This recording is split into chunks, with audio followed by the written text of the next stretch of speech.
The spoon clinked against the ceramic bowl as Ray Morgan carefully lifted another helping of oatmeal. He blew on it gently before guiding it toward his mother's lips. Mary Morgan sat slumped in her wheelchair beside the window of her Silver Pines room, morning sunlight catching the silver strands of her thinning hair. "Easy, Mom," Ray said softly as she struggled to swallow. "Take your time." At 85, Mary had shrunk to barely 90 pounds. Her hands, one strong from decades of waitressing at Murphy's Diner, now trembled like autumn leaves in her lap. The dementia had taken so much from her, but her eyes still held flickers of the woman who had raised him alone after his father walked out. "Who are you?" Mary asked, studying his face with the confusion that greeted him most mornings. Ray's chest tightened, but he kept his voice steady. "I'm Ray, Mom. Your son." Mary blinked slowly, processing the information. Ray, the name seemed to drift just beyond her grasp, like trying to catch smoke. She frowned, concentrating. "Ray works at the warehouse. Big company. Made good money." "That's right. I worked in logistics for 23 years. You had a good job." Mary nodded, pleased with herself for remembering. "Why are you here? Shouldn't you be at work?" Ray set the spoon down and pulled his chair closer.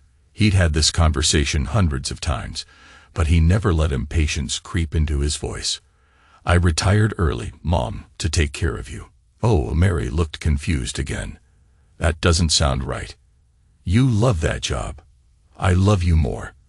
Mary's gaze wandered to the framed photo on her bedside table. Nina's graduation picture from 2 years ago, her cap slightly crooked, her smile bright with promise. Mary's face softened with recognition. "That's my granddaughter," she said with sudden clarity. "Nina. She's getting married soon." Ray felt the familiar ache in his throat. His mother could forget his name for hours, but she had never forgotten Nana's face, or the wedding that had consumed their family's planning for months. "That's right, Mom. Next month.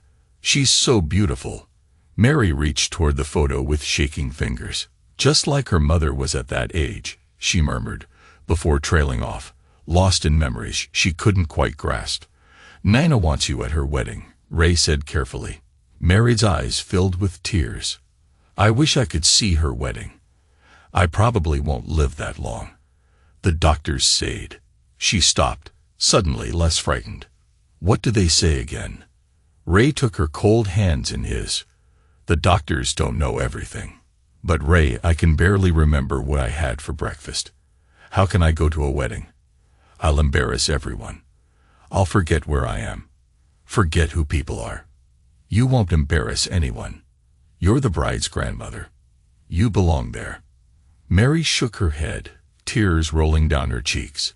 "I don't want to ruin her special day. Maybe it's better if I just stay here and watch the photos later." "Mom, look at me." Ray waited until her clouded eyes focused on his face. "You raised me after Dad left. You worked double shifts to keep food on our table and clothes on my back. You never missed a school play or baseball game, even when you were dead tired. You deserve to see Nina walk down that aisle. But what if I don't remember it? Then I'll remember for you, and I'll tell you about it every day for the rest of your life." Mary studied his face for a long moment. "You mean it? I swear it on Dad's grave." Mary's eyes focused with startling clarity. "Your father was a coward who ran when things got hard. You're not like him." "No, I'm not. Promise me something, Ray. Anything. If I do make it to the wedding, don't let me be a burden. If I get confused or scared, don't make a scene. Just take me back here quietly." Ray squeezed her hands tighter. "You could never be a burden. You're the guest of honor." Mary smiled weakly. "I raised a good man. You raised a stubborn man who keeps his promises." The promise hung between them like a sacred vow. Ray meant every word. He would move heaven and earth to get his mother to that wedding, no matter what obstacles stood in his way. "Now," Ray said, picking up the spoon again, "let's finish breakfast. You need your strength." As he fed her the remaining oatmeal, Mary kept glancing at Nina's photo. "Tell me about the wedding plans again." I forget sometimes. Ray spent the next hour describing every detail he knew about the ceremony. The flowers, the music, the dress. He left out one crucial detail he hadn't yet shared with anyone. He already knew exactly where the wedding would take place, and he knew his wife and mother-in-law would hate every second of it. But Mary would be there. That was all that mattered. That evening, Ray sat at the head of his mahogany dining table, watching his family pick at the pot roast dinner he prepared. The dining room felt smaller than usual, tension thick, as the gravy cooling on their plates. Lila sat to his right, her attention divided between her barely touched food and her phone screen. She scrolled through social media posts with the intensity of someone hunting for treasure, occasionally pausing to like or comment. Her manicured nails clicked against the phone case in a rhythm that grated on Ray's nerves. "Mom, could you put the phone away?" Nina asked gently. "We wanted to talk about the wedding." "Just finishing up some important messages," Leela said without looking up. "The charity board is planning our spring fundraiser." Across the table, Nina held hands with Trevor. Both young faces glowed with the excitement that came with planning their future together. Trevor wore his good shirt, the blue one Nina had bought him for family dinners. His hands were clean, but still bore the permanent stains of a mechanic who worked with his hands for a living. Judith Calloway, Leela's mother, sat at the far end of the table like a queen holding court. At 69, she maintained a rigid posture and sharp tongue that had served her well in Ashford Hollow's social circle for decades. She cut her pot roast with surgical precision, each piece exactly the same size. "Nina, darling," Judith said, setting down her knife, "have you made a final decision about the venue? The Ashford Hills Country Club has that gorgeous ballroom with the crystal chandeliers. I spoke to Margaret Thorne yesterday, and she said they had a cancellation for your date." Nina glanced at Trevor, then at her grandmother. "Actually, Grandma Judy, we've made our decision." "Dad." She looked to Ray. Ray cleared his throat and set down his fork. "The wedding will be held at Silver Pines Nursing Home." The words fell into silence like stones into still water. Lila's phone slipped from her fingers, clattering onto her plate. Judith's fork stopped midway to her mouth. Trevor squeezed Nina's hand tighter. "What?" Lila's laugh came out sharp and nervous. "That's a joke, right?" "Ray, please tell me you're joking." "No joke. It's the only way Mom can attend." Judith set down her fork with deliberate care. "Raymond, surely you can't be serious. What kind of man marries off his daughter in a place that smells like despair and disinfectant? A man who keeps his promises to his mother." "Ray," Leela said, her voice rising. "Think about what you're saying. Think about the photos. Think about what people will say. We'll be the laughing stock of this entire town." Trevor leaned forward, his calloused hands clasped together. "Mrs. Morgan, with all due respect, we think it's beautiful. Grandma Mary has been looking forward to this wedding for months. She deserves to be there." "Beautiful?" Judith's voice dripped with disdain. "Young man, you want to exchange sacred vows next to bedpans and wheelchairs. What about ambience? What about romance?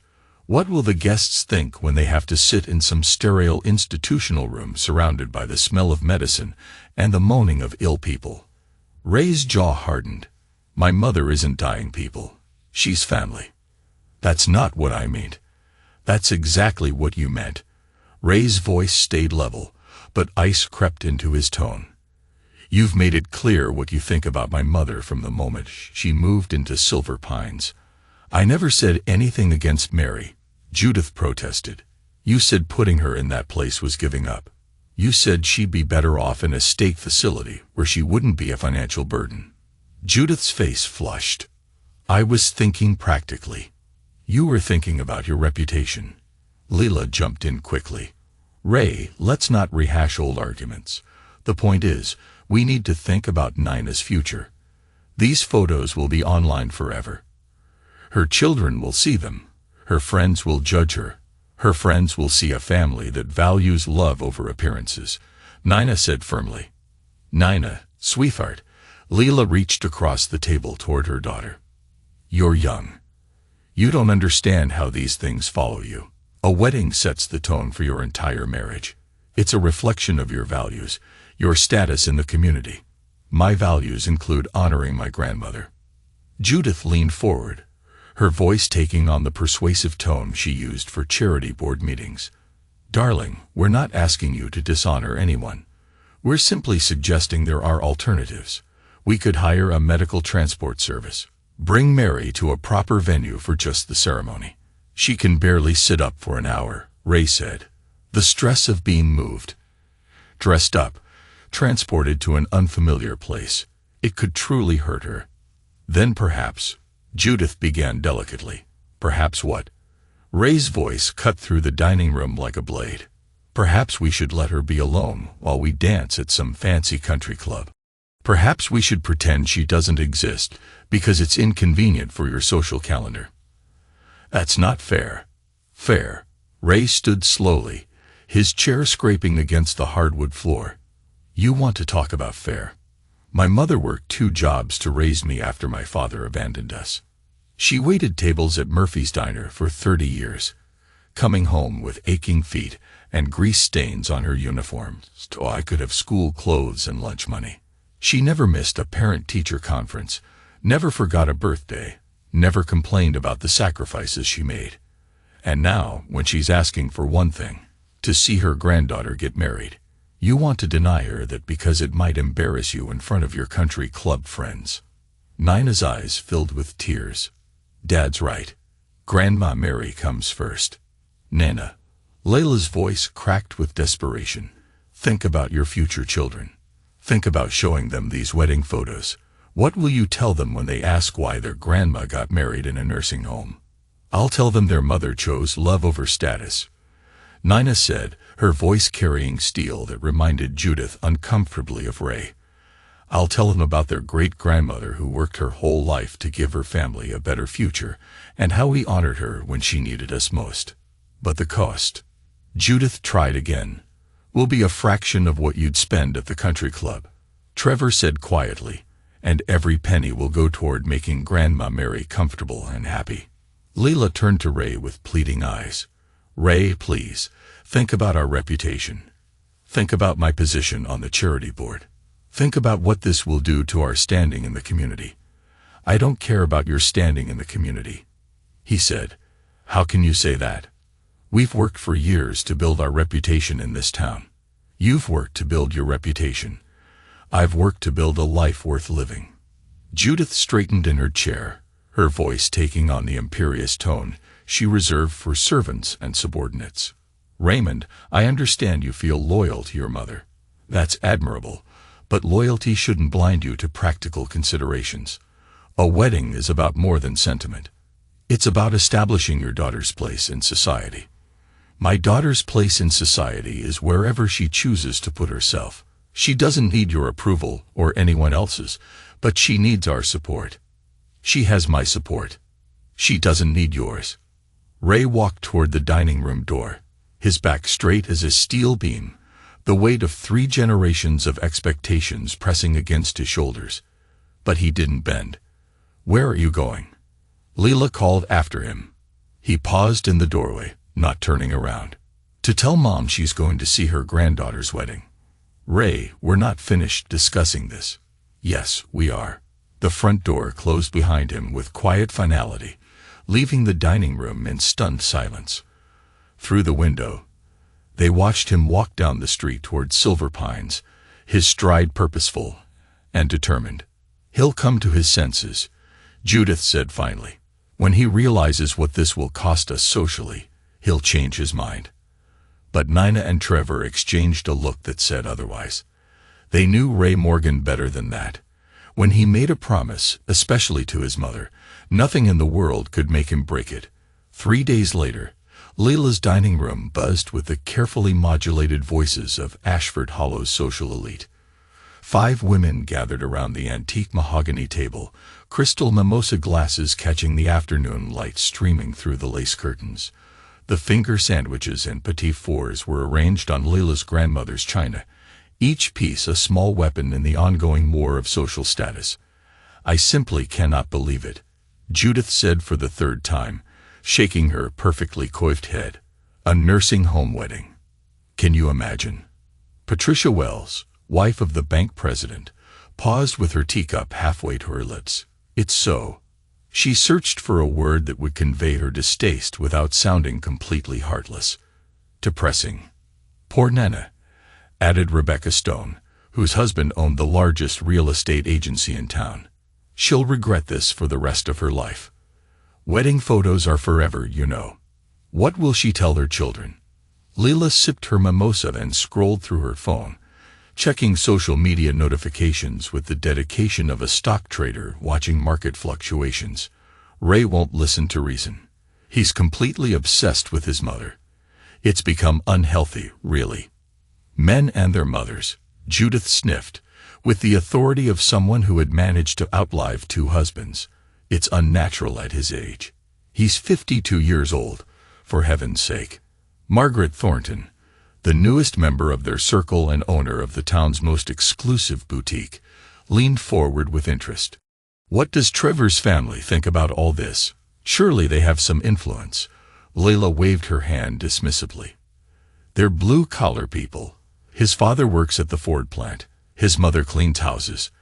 They probably think it's charming, having a wedding in a nursing home. Very down-to-earth and authentic. The way she said authentic made it sound like a communicable disease. Have you tried talking to Nana directly? Rebecca asked, her eyes bright with the prospect of useful gossip. Sometimes these young girls just need someone to explain the long-term consequences of their decisions. That's exactly what we're going to do, Judith declared, setting down her teacup with the finality of a judge's gavel. Nina's young and romantic. She doesn't understand the social implications of what she's agreeing to. She needs guidance from women who understand how the world really works. Patricia nodded sagely. Reputation is everything in a town this size.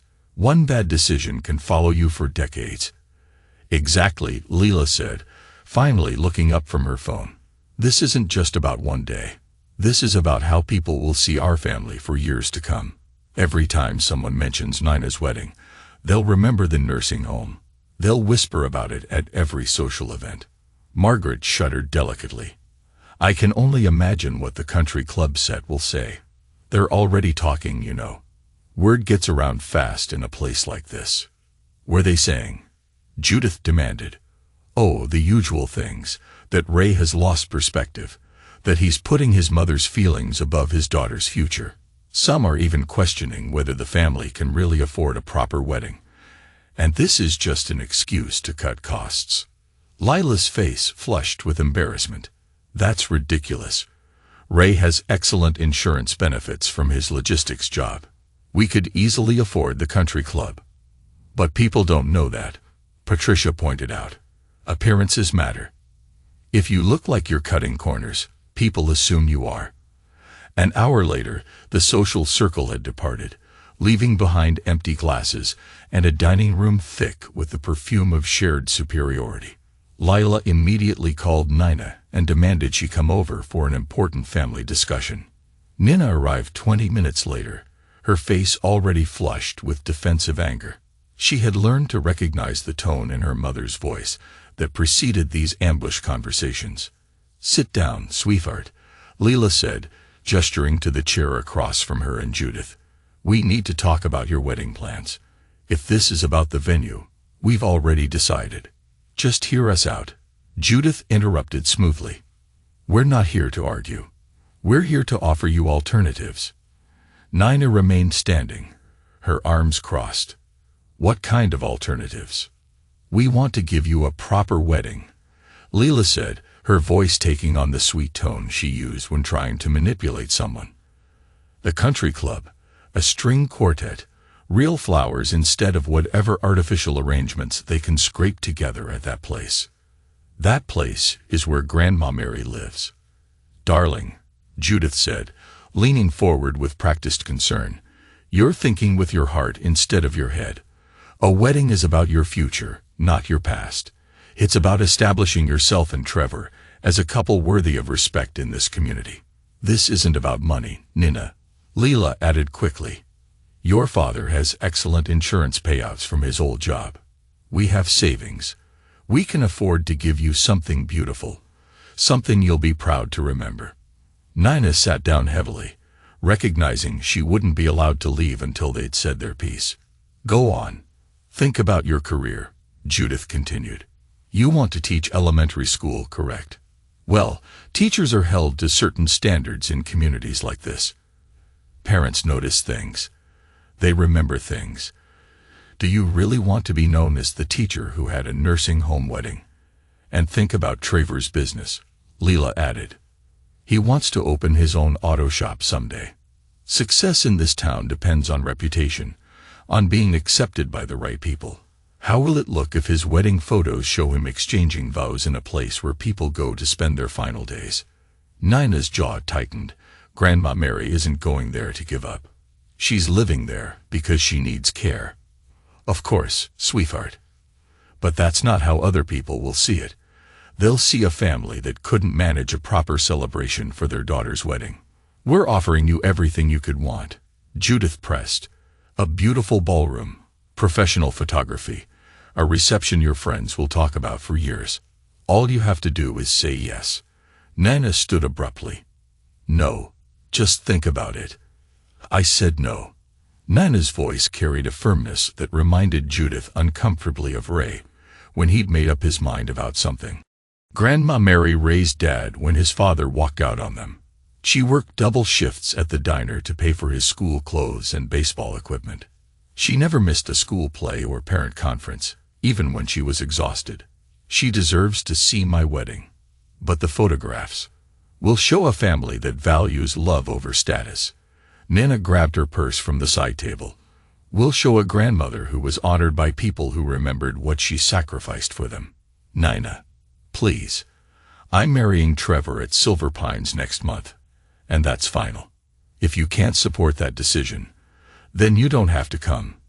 The threat hung in the air like smoke from a fired gun. Lila's face went pale. "You don't mean that. Try me." Nina walked toward the door, then paused and turned back. "You know what's really sad? You're so worried about what strangers will think that you've forgotten what family actually means." Grandma Mary never forgot. Even with dementia, she remembers that love matters more than appearances. After Nina left, Leela and Judith sat in stunned silence. Finally, Leela pulled out her phone and opened a private social media account she created under a fake name. Her fingers trembled with anger as she typed. "Know someone planning a nursing home wedding. Some people have no class or consideration for family reputation. When keeping up appearances matters less than indulging in old woman's fantasies. Hashtag trashy. Hashtag social suicide. Hashtag family embarrassment." She hit post and felt a small, bitter surge of satisfaction. If Nina wanted to embarrass the family, at least the truth about their situation would be out there for people to see. Judith watched her daughter scroll through responses to the post, each like a nasty comet feeding their shared sense of righteousness. "She'll thank us later," Judith said finally, "when she realizes what a mistake this would have been." But even as she said it, she wasn't entirely convinced. There had been something in Nina's voice, something in the set of her shoulders, that reminded her exactly of the man who had walked out of their dinner 3 nights ago. And Raymond Morgan, for all his faults, had never been known to back down from a fight. The morning sun filtered through the old oak trees surrounding Silver Pines nursing home, casting dappled shadows across the garden patio where folding chairs sat in neat rows on the weathered concrete. Ray stood near the makeshift altar, adjusting his tie for the 5th time in 10 minutes. The transformation of the small patio space bordered on miraculous. The Silver Pine staff had worked through the night, stringing handmade paper garlands between the tree branches and arranging potted flowers from the activities room along the edges of the makeshift aisle. Someone had draped white sheets over the institutional metal chairs, and votives in mason jars lined the walkway, flickering softly in the morning breeze. "Nervous?" Ansel Briggs asked, straightening his pastoral collar. Ray's childhood friend had agreed to officiate without hesitation when Ray explained the circumstances about the wedding. No, about her making it through the ceremony. Ray's voice trailed off as he glanced toward the nursing home's rear entrance. She'll make it, Ansel said with quiet confidence. I've seen that woman fight through worse things than dementia to be where she needed to be. Inside the building, Mary sat in her wheelchair in the activities room, wearing her best dress, navy blue with small white flowers, that Nina had bought for her last Christmas. The fabric hung loose on her diminished frame, but her eyes were clearer than they'd been in weeks. Nina knelt beside the wheelchair, carefully adjusting her grandmother's corsage. You look beautiful, Grandma. Mary's fingers trembled as she reached up to touch Nina's cheek. The young bride wore a simple white dress, nothing fancy, but the joy radiating from her face made her glow like candlelight. You look like an angel, Mary whispered. Your grandfather would have loved to see this. He always said you'd be the most beautiful bride in North Carolina. Are you ready for this? It's going to be outside. Remember, if you get tired or confused, just squeeze my hand and we'll bring you back inside. Mary nodded, though her breathing seemed more labored than usual. I've been ready for months, sweetheart. I wouldn't miss this for the world. The small crowd of guests began to gather in the garden. Trevor's family had driven up from Charlotte, working-class people who understood the value of family loyalty. His father wore his best suit, the one reserved for weddings and funerals, while his mother dabbed at her eyes with a tissue. Several of Ray's former co-workers attended, along with neighbors who had known Mary during her diner years. Ansel's wife managed the small musical element, playing gentle hymns on a portable keyboard they borrowed from a church. Notably absent were most of Leela's social circle. A few brave souls had shown up, curiosity overcoming their social hesitations, but they sat in the back rows, looking uncomfortable and out of place. Leela herself stood near the rear of the seating area, her arms crossed and her expression frozen in what might charitably be called polite displeasure. She had dressed as if attending a funeral rather than a wedding. Black dress, minimal jewelry, sunglasses that hid her eyes. Judith hadn't come at all, claiming a sudden migraine. Ladies and gentlemen, Ansel's voice carried across the small gathering. Please rise for the bride. Ray wheeled his mother out from the nursing home, positioning her wheelchair at the front of the makeshift aisle. Mary gripped his hand tightly, her eyes searching the unfamiliar faces around her. So many people, she whispered. They're all here for you and Nina. Ray murmured back. Everyone who matters. The small crowd rose as Nina appeared in the doorway. Trevor's arm linked through hers since Ray was with his mother.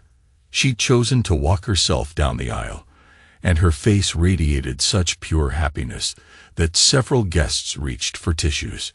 Trevor waited at the altar, his eyes bright with unshed tears. He wore his best suit, the one he bought specifically for this day, and his usually grease-stained hands were scrubbed clean and steady. As Nina walked past the rows of chairs, Mary suddenly gripped Ray's hand tighter. That's my granddaughter, she announced to no one in particular, her voice carrying across the garden. Isn't she beautiful? Several guests chuckled softly, and Nina paused to blow a kiss toward her grandmother before continuing to the altar. Mara Jensen, the local photographer Nina had hired, moved quietly around the edges of the gathering, capturing moments with the unobtrusive skill that had built her reputation. Something about the raw emotion in Ray's face as he watched his mother made her adjust her lens for a closer shot. Dearly beloved, Ansel began, his voice warm and steady, we are gathered here today to witness the union of Nina and Trevor in marriage. But we are also here to celebrate something deeper, the bonds of family, the power of love to transcend circumstances, and the courage to choose what matters most when the world tries to tell us otherwise. Mary leaned forward in her wheelchair, straining to hear every word. During the exchange of vows, her breathing became more labored, but she refused Ray's offer to take her inside. I'm not missing this, she whispered fiercely, as Trevor promised to love and honor Nina, through whatever challenges life might bring. Mary reached for Ray's hand. I'm glad I lived to see this, she said, her voice barely audible. That was when Ray's composure cracked. A tear rolled down his cheek as he squeezed his mother's frail fingers. In that moment, Mara caught the shot that would change everything. Ray's tear-stained face, his mother's peaceful smile, and the wedding celebration happening around them, all framed by the simple beauty of love conquering circumstances. "You may kiss the bride," Ansel announced.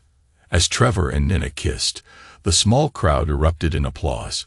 Mary clapped with shaking hands, her face radiant with joy and triumph. She had made it.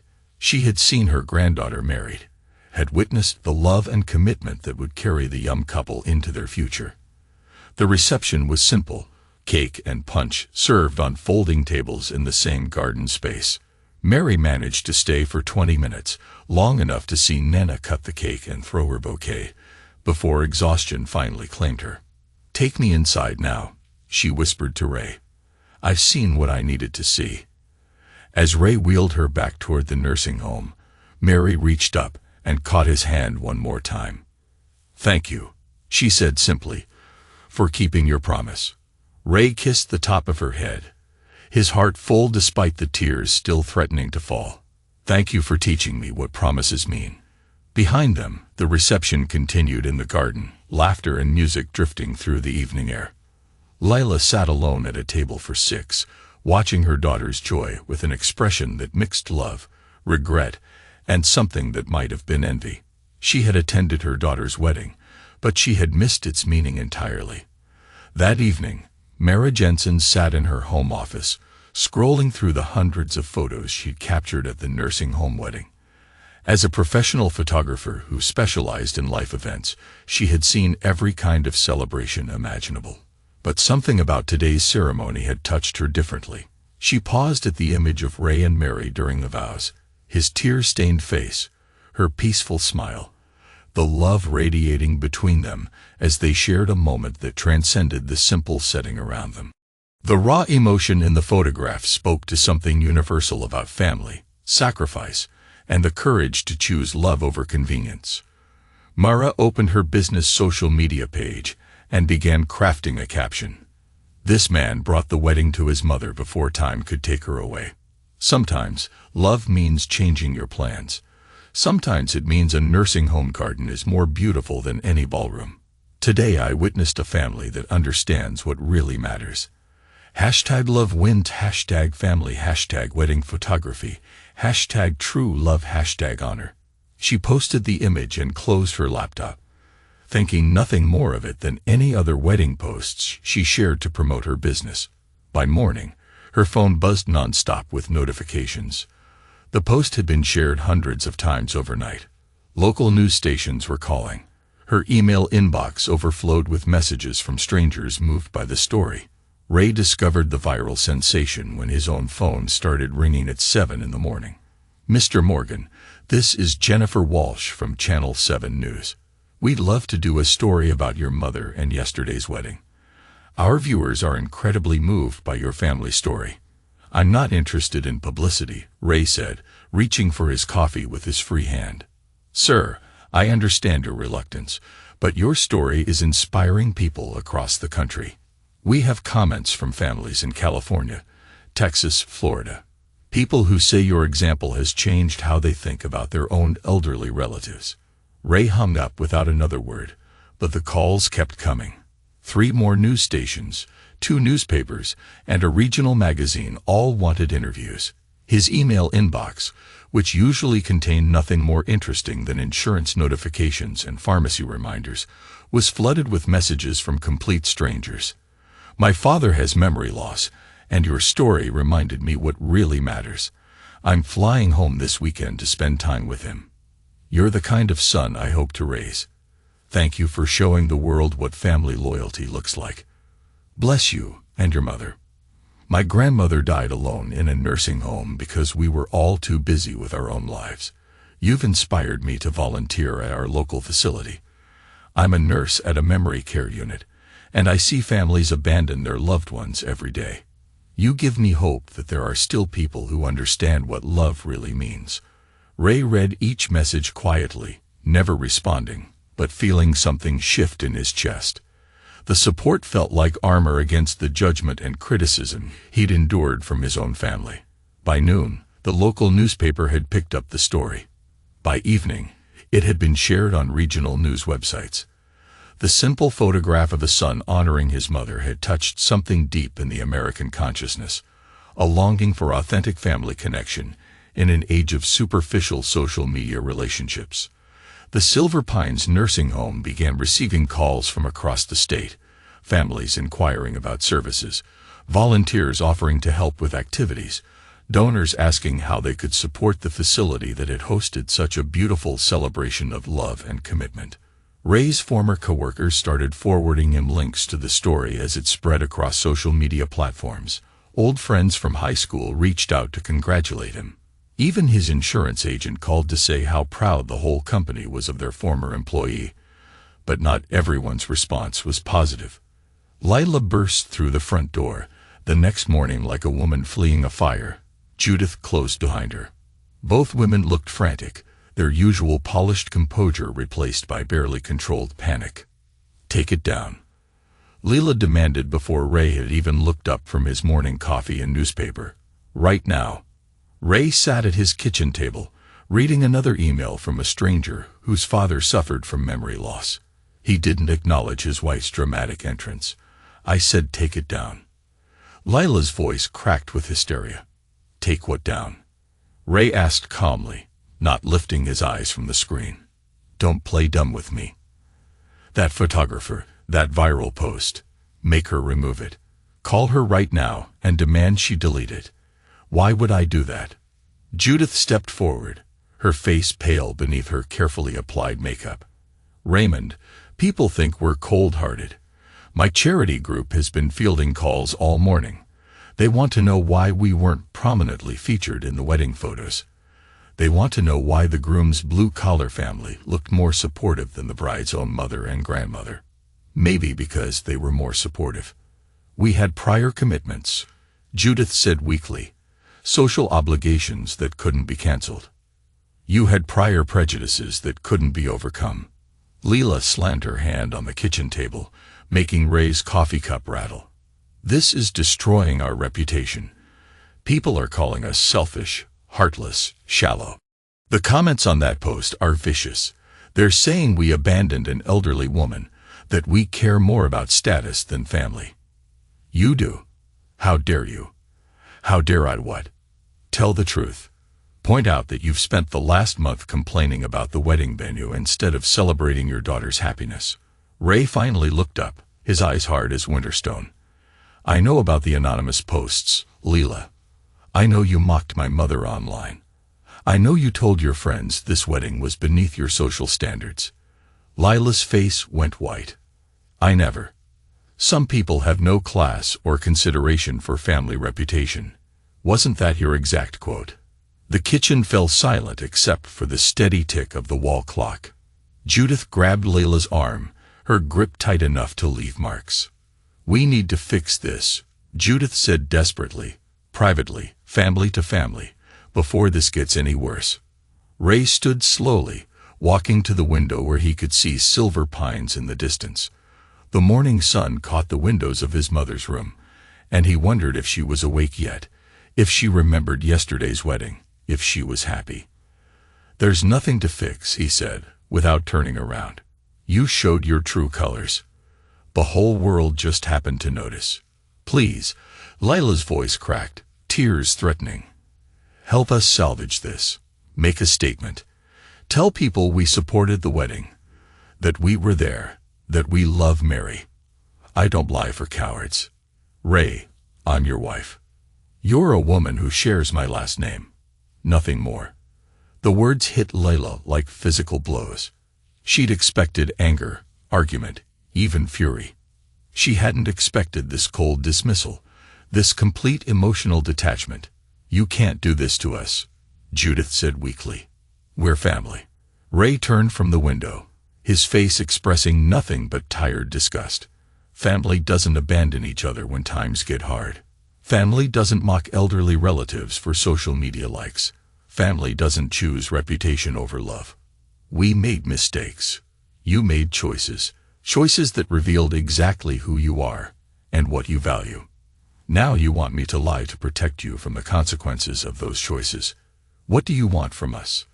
Leela asked desperately. An apology? We're sorry. We'll do anything to fix this. You're not sorry you hurt my mother. You're sorry you got caught. You're sorry people are judging you the way you judged her. Ray walked back to the table and sat down, returning his attention to his email. You can see yourselves out. Ray, go. Out of my house. Leela and Judith left without another word, the front door closing behind them with a finality that echoed through the empty kitchen. Ray sat alone with his coffee and the messages from strangers who understood what his own family had failed to grasp. Outside, the sun continued to shine on Ashford Hollow, but inside the house where 3 generations had shared meals and arguments and Christmas mornings, something had broken that could never be repaired. 2 weeks later, Ray sat in the cluttered office of the Ashford Hollow Gazette, facing editor Tom Mitchell across a desk piled high with press releases, coffee-stained manuscripts, and the detritus of small-town journalism. The building smelled of old coffee and printer ink, with afternoon sunlight streaming through windows that hadn't been properly cleaned in months. I want to write about honoring our elderly, Ray said, his hands clasped in his lap, about families who understand what loyalty really means. Tom leaned back in his squeaking chair, studying Ray's face with the sharp eyes of a man who'd spent 30 years separating genuine news from publicity stunts. This about your mother's situation. The viral wedding story. It's about a community that's forgotten what matters. And you want to remind them. I want to tell the truth. Tom reached for his reading glasses and pushed aside a stack of restaurant grand opening announcements. You're looking to take some shots at specific people, because I won't publish a hit piece, no matter how justified it might seem. I want to talk about working families who sacrifice for their parents, about nursing home residents who are sometimes forgotten by children who moved away and got busy with their own lives, about the dignity of aging in a society that worships youth and discards the elderly like broken appliances. Tom nodded slowly. That's a story worth telling. You got any writing experience? I wrote logistics reports for 23 years. I can make my point clearly. All right. Give me 1,000 words by Friday. We'll run it as a guest editorial. The op-ed ran the following Thursday under the headline, When Love Matters More Than Appearances. Ray wrote about the diner waitress who raised a son alone, about the woman who never missed a school play, despite working double shifts, about families who understood that caring for elderly relatives wasn't a burden but a privilege. He mentioned Mary by name, her years of sacrifice, her quiet dignity, her grace in facing the confusion and fear of dementia. He wrote about the wedding that brought joy to a woman who had given everything for her family, and the community response that proved some people still understood the difference between what was easy and what was right. The piece ended with a simple statement. Some people measure success by their social standing, their membership in exclusive clubs, their ability to impress strangers with expensive celebrations. I measure success by keeping promises to the people who sacrificed everything for me. I measure it by honoring the woman who showed me what unconditional love looks like. The editorial spread beyond Ashford Hollow faster than anyone expected. Regional newspapers picked it up. Social media platforms shared excerpts. Ray began receiving calls from nursing homes across the state, inviting him to speak at family events and fundraising dinners. Mr. Morgan, said Janet Rodriguez, the Silver Pines administrator, during a meeting in her office overlooking the garden, where Nana's wedding had taken place, we've received more donation offers in the past month than in the previous 2 years combined. 3 different foundations want to feature our facility in their funding proposals. Ray nodded, unsurprised. Mom would like knowing that something good came from her story. It's more than that, though. We've had families drive from 3 states away to visit our facility. They're saying they want their elderly relatives to receive the same kind of dignity and respect they saw in your wedding photos. How's Mom handling all the attention? Janet's expression grew gentle. She has good days and bad days. Yesterday, she remembered the wedding clearly, talked about how beautiful Nina looked. This morning, she asked me who all those people in the garden were. Ray felt the familiar ache in his chest, but Janet continued. She's not distressed by the confusion. She seems happy, peaceful, like she accomplished something important, and now she can rest. That afternoon, Ray drove to the Regional Foundation office in Charlotte, where he met with directors who wanted to fund a new memory care wing at Silver Pines. The meeting lasted 2 hours, with Ray answering questions about his mother's care, the challenges facing families with dementia patients, and the importance of maintaining dignity and connection, even as cognitive abilities declined. "Your story has touched something important," said Foundation President Michael Chun as he walked Ray to the elevator afterward. "We've been looking for ways to improve elder care in rural communities. Your mother's wedding has become a symbol of what's possible when families and institutions work together."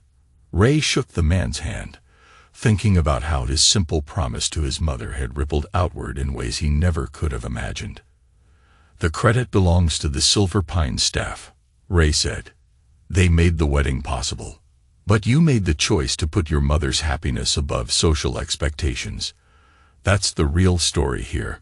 As Ray drove back to Ashford Hollow, he passed billboards advertising the country club where Leela had wanted Nina's wedding held.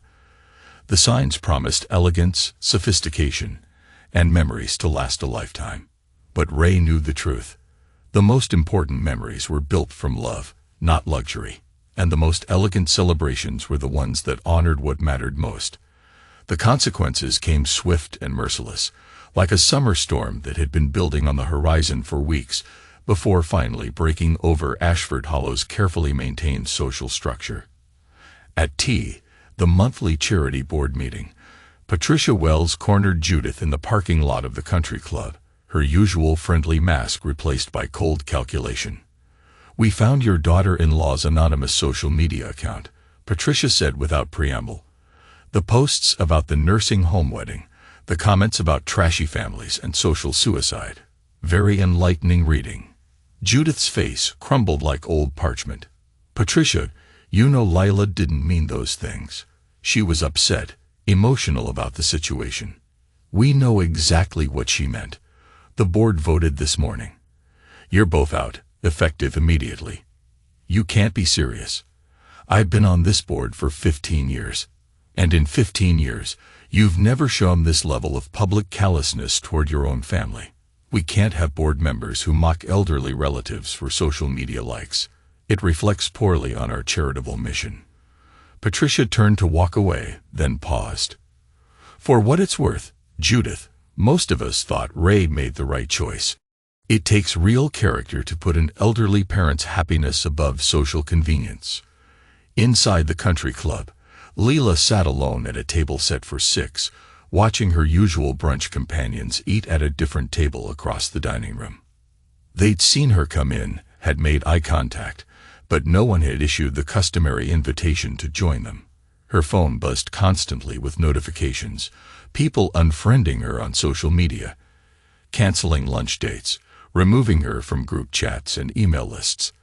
The social network she'd spent years building was collapsing like a house of cards in a windstorm.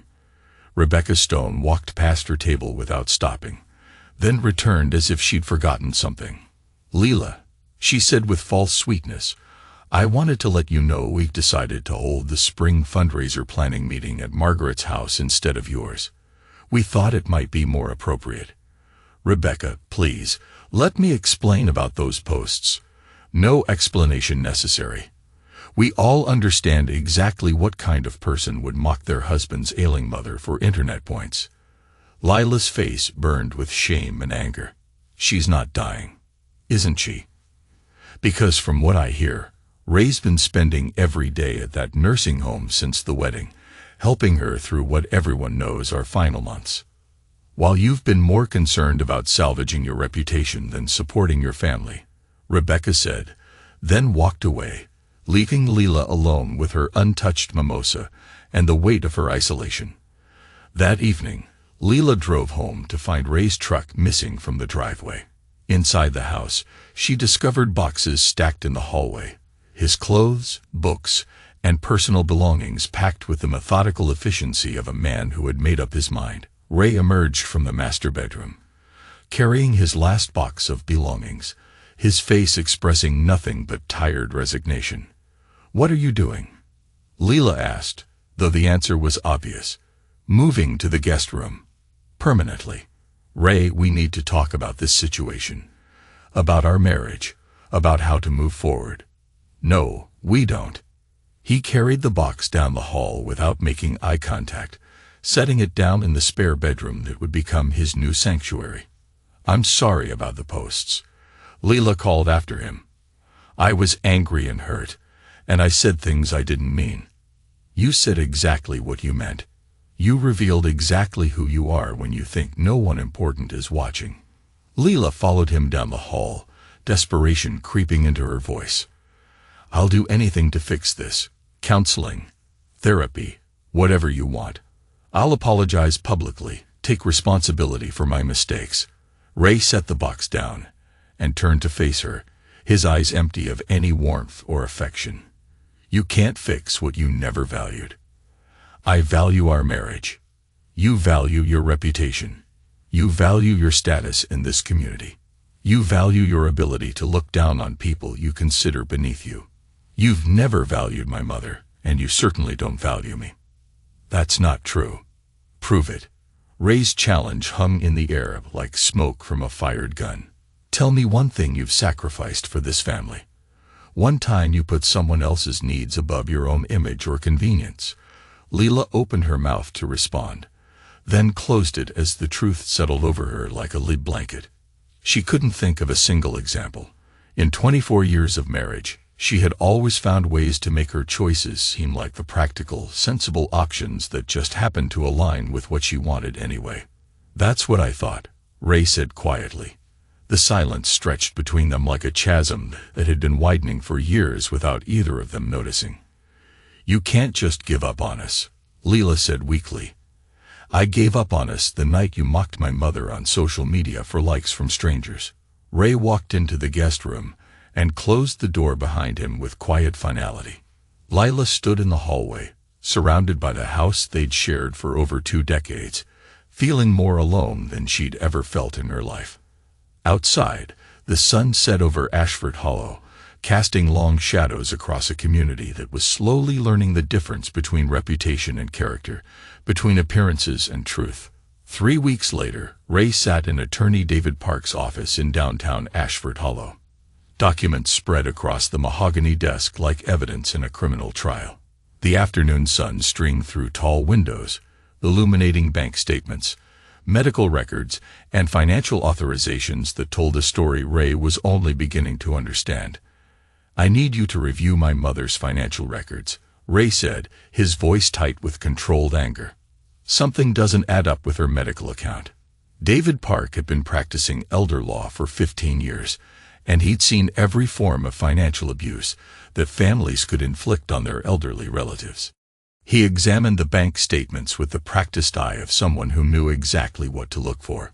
"What exactly raised your suspicions?" David asked, adjusting his reading glasses.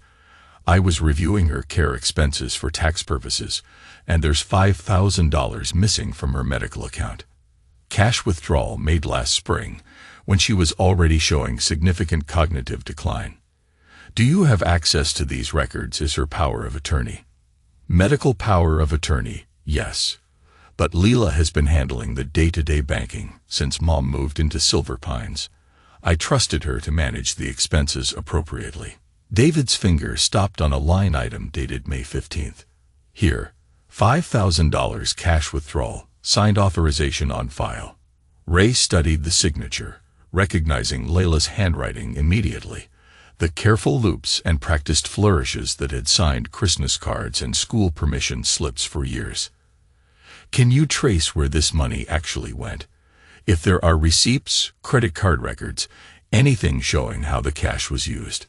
David paused, studying Ray's face. "Do you have reason to believe it wasn't used for your mother's care?" Ray's jaw hardened. Last May, Layla took a girls' trip to that luxury spa resort in Charleston, the Grand Charleston Wellness Retreat. 5 days, full treatment package. She said she paid for it with money she'd been saving from her household allowance. And you think? I think she stole $5,000 from my mother's medical account to pay for a spa vacation, while my mother sat in a nursing home eating institutional food and wearing the same 3 dresses because we supposedly couldn't afford to buy her new clothes. David nodded grimly. This constitutes financial elder abuse under North Carolina law. If proven, it's a felony. I want financial guardianship transferred to me immediately, today, if possible. Ray, this is a serious accusation. If you pursue this legally, it will destroy your wife's reputation completely. It could result in criminal charges. She destroyed her own reputation when she chose to steal from a woman with dementia. David began pulling forms from his filing cabinet. I'll need medical documentation of your mother's cognitive state at the time of the withdrawal. Evidence that she couldn't have authorized this expense herself. I have letters from her doctor, neurological assessments, cognitive evaluations. Mom hasn't been competent to make financial decisions since her diagnosis 2 years ago, and you'll need to prove the money was used for personal expenses rather than your mother's care. Ray pulled out his phone and showed David a photo. Layla and her friends at the spa resort, all holding champagne glasses and laughing as they lounged by an infinity pool. The timestamp showed May 17, 2 days after the withdrawal. She posted this on her social media, bragging about the luxury treatments, the gourmet meals, the 5-star accommodations, while my mother was asking me why she couldn't afford a new nightgown that didn't have holes in it. David examined the photo, then pulled out a legal pad and began making notes. I'll draw up the paperwork for emergency guardianship transfer. Given the financial abuse allegations and your mother's cognitive state, the court should approve it quickly. How quickly? If we file today, you could have temporary guardianship by the end of the week. Full transfer within a month. Ray nodded, feeling something cold and final settle in his chest. Do it. That evening, Ray sat beside his mother's bed at Silver Pines, holding her hand as she drifted in and out of sleep. Mary's breathing had grown more labored over the past weeks, her moments of clarity becoming increasingly rare. But she seemed peaceful, as if she'd accomplished what she needed to do, and could now rest. I'm sorry, Mom, Ray whispered. I should have protected you better. I should have watched the accounts more carefully. Mary's eyes fluttered open, focusing on his face with effort. Ray, I'm here. Did Nina have a beautiful wedding?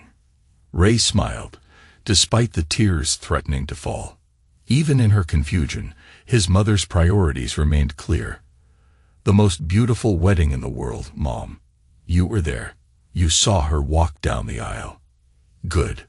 Mary's voice was barely a whisper. That's all I wanted, to see my granddaughter happy. She's happy, Mom. And she knows how much you love her. Mary smiled weakly, her eyes already beginning to close again.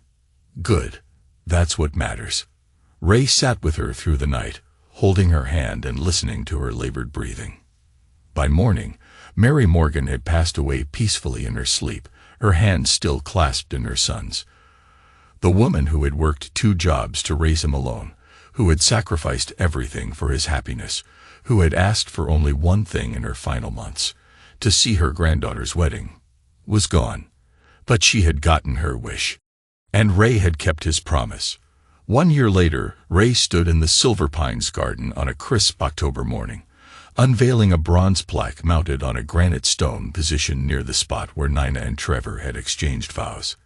The inscription read, "To those who never stop fighting for love, even when the world mocks them." In memory of Mary Morgan, 1940 to 2025, who taught us that family means keeping promises, Nina approached, carrying a baby girl with bright eyes and wispy gray hair that caught the morning sunlight like spun silver. The child gurgled happily, reaching tiny fingers toward the colorful autumn leaves dancing in the breeze. She would have loved her, Nina said softly, adjusting the baby's pink blanket. Mary Hope Dean. Ray read from the birth certificate Nina had brought to show him. Perfect name for a perfect little girl. Trevor joined them, his work clothes still bearing the honest stains of engine grease and hard labor. He'd successfully opened his own auto repair shop 6 months earlier, built on a reputation for fair prices and quality work that had spread throughout the community. "The administrator wants to talk to you about expanding the volunteer coordinator position," Trevor said, nodding toward the nursing home building. "Make it full-time with benefits." Ray nodded thoughtfully.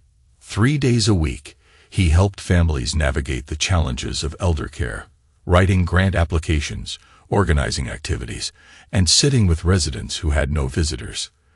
The work filled a hole in his life that had opened when Mary passed, giving him purpose and connection to something larger than his own grief.